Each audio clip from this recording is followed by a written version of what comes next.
جمعية الدعوة والإرشاد وتوعية الجاليات بحفر الباطن أمة. بسم الله الرحمن الرحيم. الحمد لله رب العالمين وبه نستعين وعليه نتوكل والصلاة والسلام على أشرف الأنبياء والمرسلين نبينا محمد وعلى آله وأصحابه أجمعين. أما بعد، السلام عليكم ورحمة الله وبركاته. Ang paksa natin ngayon ay ang 6 na araw na pag-aayuno sa buwan ng Shawwal. Ang buwan ng Shawwal ay ika-10 buwan sa Hijri kalendar. Sumunod siya sa buwan ng Ramadan na ika-9 na buwan sa Hijri kalendar. Ang Shawwal, unang araw ng Shawwal, dito tumatapat ang Eid al-Fitr. Dito nagkakaroon tayo ng festa, araw ng Eid, araw ng festa. Sa buwan ng Shawwal ay may napapalob dito na 6 na araw na kung saan maaari tayong mag-ayuno na ang gantimpala ay katumbas ng pag-ayuno ng 1 taon.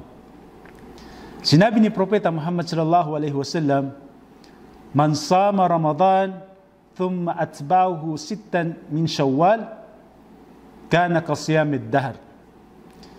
Sinabi ni Propeta Muhammad sallallahu alaihi wasallam na ang sinuman ang napag-ayunuhan niya ang buwan ng Ramadan, pagkatapos ay sinundan niya ng 6 na araw mula sa Shawwal, ay katumbas ito ng pag-aayuno ng 1 taon.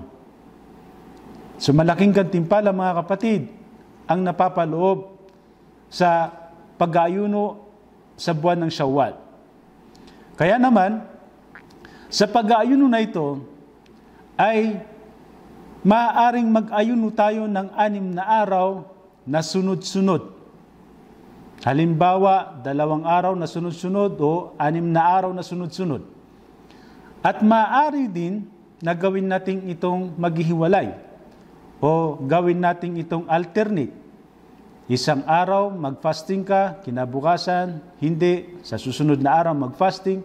Maaari po yung mga ganyang pamamaraang pag-ayuno sa buwan ng Shawwal. At ganoon din, ang pag-ayuno sa buwan ng Shawwal ay maaari nating itapat sa araw ng Lunes at Huwebes.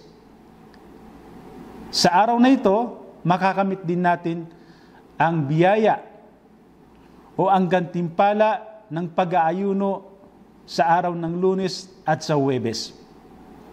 At tandaan din natin na ang pag-aayuno dito ay kailangan magkaroon tayo ng intensyon bago ang Fajr, bago mag-Fajr.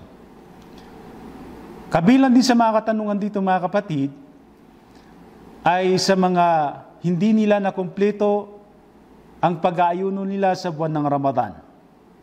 So, maaari pong mag-ayuno kayo ng 6 na araw. Unahin nyo yung 6 na araw at maaari din na unahin nyo muna yung bayad nyo, yung utang nyo sa Ramadan bago ang 6 na araw. Pero sa mga ibang ulama, ay mas mainam na bayaran muna natin ang utang natin sa Ramadan o tinatawag natin na qada bago tayo mag-ayuno ng 6 na araw sa buwan ng Ramadan. Mga kapatid, huwag natin palagpasin ang malaking biyaya at gantimpala na napapaloob sa Shawwal, sa buwan ng Shawwal. Kung nakaya natin ang pag-aayuno ng kompletong 1 buwan ng Ramadan, tiyak na ito ay kakayanin din natin ang 6 na araw sa buwan ng Shawwal. Hanggang dito na lamang.